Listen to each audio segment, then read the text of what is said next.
I think that we need to manage the land so that it works and so that it's preserved into the future, which means being able to have thousands of miles of dirt roads for us to use and enjoy that go places we want to go, but also take certain other areas and have them be off limits to motorized vehicles. To hear Kanab resident Sky Cheney talk about land use, you would think he would be congratulatory of Kane County in its effort to keep historic county routes open to motorized recreation. But he is not. From his perspective, the cost incurred by the county litigating to protect its right-of-ways on county roads is a huge waste of money. That notion has led Cheney's small tax protest group to campaign in the local press against the county, a tactic shared by the Southern Utah Wilderness Alliance. Sue has been printing articles in our paper for years, what a waste of money and taxpayers' money, but they don't recognize and don't realize how important access, how critical that is in the state of Utah to being able to maintain our economic viability in the state of Utah. With 2/3 of our land in public ownership, Sky simply just doesn't understand. He's a newcomer and he just doesn't understand the issue. Cheney, who according to Kane County officials recently traveled with a delegation of the Utah Southern Wilderness Alliance to testify in support of the Red Rock Wilderness Bill, feels there is little support by some local residents for the county's expenditures in protecting county rights-of-way. But according to Dan Hewlett, a Kane County commissioner, the actual quiet title process has cost very little.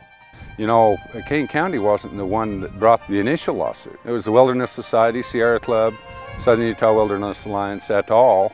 That brought the lawsuit against Kane County. That's cost the county a lot more money than what the Quiet Title Act has cost us. In fact, the litigation on establishing quiet title to some 50 county roads was only initiated about 18 months ago. Prior to that, all of the efforts and appeals were in response to the initial lawsuit brought by the environmental groups. At the heart of the debate is the difference between a road by permit or a Title V road and an RS 2477 right-of-way. Title V is a permit from the federal government, and the permit lasts as long as the purpose is there. An RS 2477 right-of-way means that the courts and the federal government recognize it as a property interest.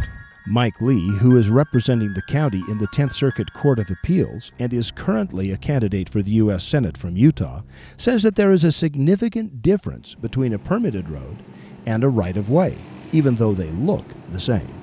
My understanding of the Title V option is that it's subject to review, it's subject to rescission by the federal government. In that respect, it's like me telling you, hey, you give me the deed to your house, and I'll give you a 30-year lease that I can cancel at any time if I want to. That's the sort of exchange. That's not a very good exchange. It's not the kind of exchange that I would think the county would want to be making on behalf of its citizens. The impact of RS 2477 succeeding or failing goes far beyond Kane County, described by some as ground zero for the challenge. Utah County Commissioner Larry Ellertson thinks its repercussions will be felt in the metro areas too. First off, in some of those counties, there's more public roads than we might think there are. But secondly, many of the people in the Wasatch Front and the metropolitan areas do in fact enjoy using the public roads in other counties. Few, if any, have taken the very calculated steps that Kane County has taken to protect rights-of-way, not just for their citizens, but for citizens of the entire state. Without Kane County's actions, I don't even want to think about where we would be. You know, they're packing a lot of water for all of us, and we should be supporting their efforts. Indeed, others have been assisting in the fight.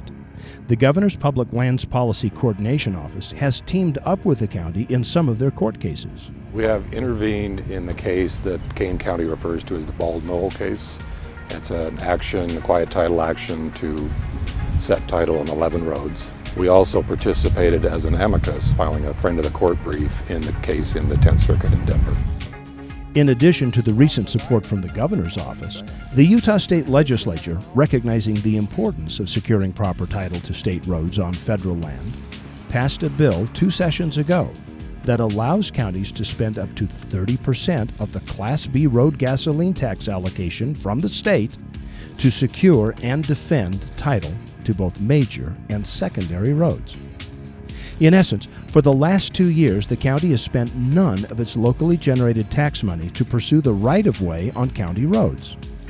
In fact, the only litigation that the county has had to bear 100% of the cost of defending is the one that was brought against the county by SUA, challenging them on the removal of the BLM route designation markers, which in essence is what started the whole right-of-way mess. It doesn't need to be that expensive. If the environmental community, instead of being abusive with lawsuits and abusing the court system, if they would come and sit down and try to work things out with the county and with the citizens, we could probably come to a resolution on these roads without these costly court battles. Sky Cheney agrees. I'm not saying it's a waste, but I am saying that the process needs to probably change because the legal process hasn't worked so well. That over time what we need to do is have the BLM, rather than just pushing this stuff away, say, okay, let's figure out a process where we can resolve this without expensive lawsuits. I think it's appropriate they did it, given the circumstances where they are. They're dealing with a monument, national monument, that we're still discussing to this day. And one of the issues is who has the ability to close roads. Down there, that issue is very much presented. It's an interesting thing. The court has held that Kane County's title may not be vested until the case goes through. So here we have the Hole in the Rock Road, clearly a pioneer route. We have the records to show it. And nobody wants to recognize it as a road created under RS 2477. I mean, who's in charge here? That seems like an easy one. After some initial setbacks in the lower courts, the appellate case is poised to come out of the court at any time. Mike Lee thinks the outlook is good. Court decisions that were challenging incorrectly suggested that the county must be deemed in court to own nothing unless or until it has quieted title. It goes against everything we know about FLPMA. It goes against the plain language of FLPMA, which preserved all prior existing rights-of-way and made all resource management plans subject to valid existing rights. You can't ignore valid existing rights that existed as of the effective date of FLPMA in 1976. That's effectively what that court ruling does, and that's exactly why we're challenging those decisions, and that's why we're going to win. I expect the 10th Circuit to do the right thing and to overrule Judge Campbell's prior ruling and overrule Judge Lucero's prior ruling. We are on track to resolve by adjudication title to our virtually every one of our roads that we have 2477 documentation. That resolution, that remedy is on a solid course. I'm confident in that. In addition, we could well receive a favorable en banc decision before I leave office, and that would be a major victory.